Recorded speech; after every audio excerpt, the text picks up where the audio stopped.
中华空主庙头前有一丛种50年的青仔，因为破病经过评估，决定要把这丛青仔撤掉。不过民众认为讲这撤树仔决定伤过老早啊，主管机关应该要有更较周济的做法。若阵真正爱刷走，就要先提起思考到排水系统，也个用路空间的规划。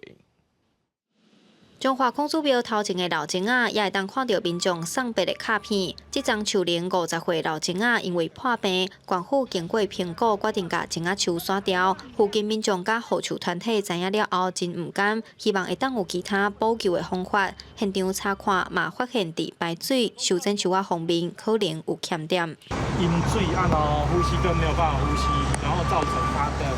主根系烂掉，然后也有一个可能性就是之前有断头修剪过。撤掉我感觉无采啦，这项树仔伫空主庙遮尔久吼，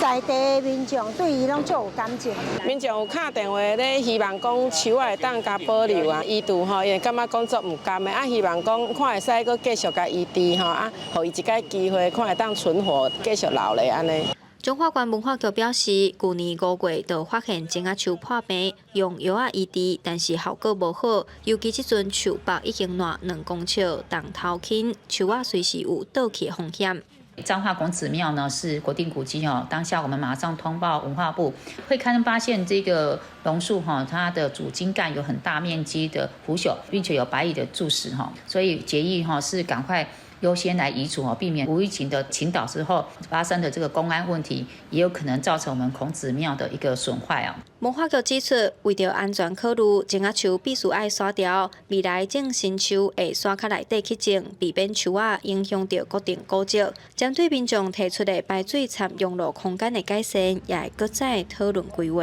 记者杨淑晴综合报道。